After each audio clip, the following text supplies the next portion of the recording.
During Tuesday's town hall-style presidential debate, one of the members of the audience had a question for the president about the rising cost of living. Mr. President, I voted for you in 2008. What have you done or accomplished to earn my vote in 2012?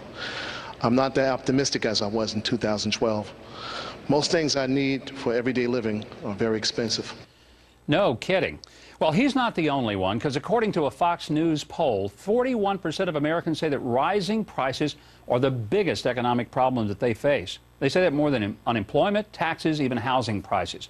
Joining me now is the author of the book, The Real Crash, Peter Schiff. Peter, thank you for joining me today. Good to have you back.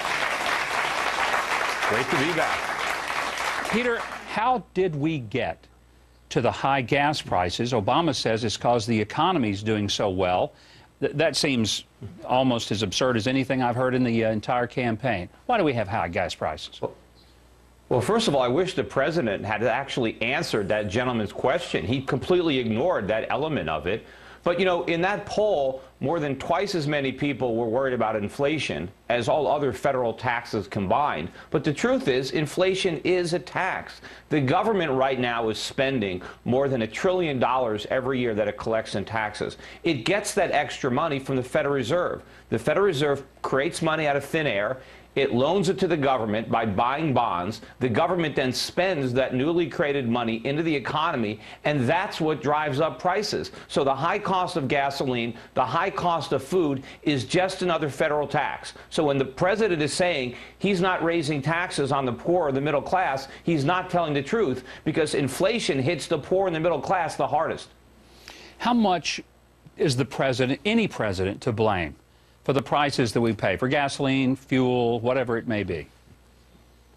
Well, I think the Federal Reserve probably bears more of the responsibility, but you can't let the president or Congress off the hook, because they are spending all the money. The reason the Federal Reserve is buying all these bonds is because the government is running these huge deficits. If the government was paying for all of its spending with other forms of taxes, then they wouldn't have to create inflation. But when the Federal Reserve prints money, it diminishes the value of that money because there's more of it. And prices respond by going up. So he is very much partially to blame. His policies driving this spending, driving these deficits, that's why the Fed is cranking up the presses.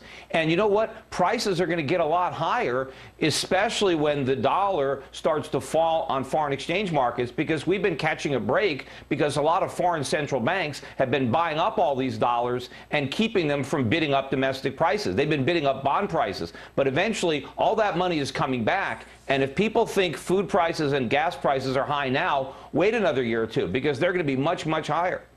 Cost of living, particularly for senior adults, is going to be a huge issue. Tell us how inflation affects our seniors, whether it's in the cost of living increase of their Social Security or just in their investments.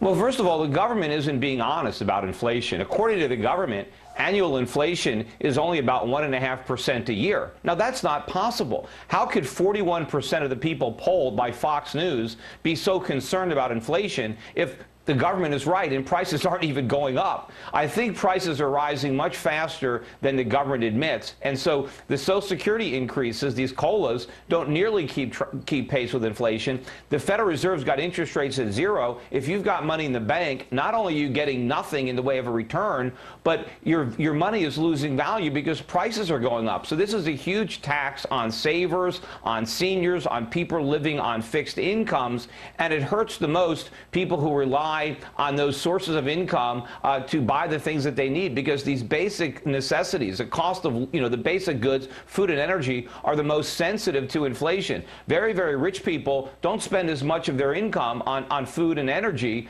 but certainly poor people, the middle class, spend a higher percentage. And it's not just food and energy.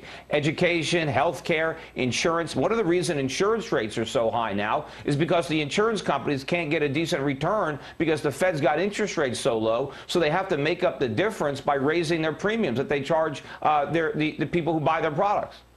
Peter Schiff, thank you. It's always great to have you here. I appreciate it. Peter Schiff, the author of the book, The Real Crash, here on The Huckabee Show.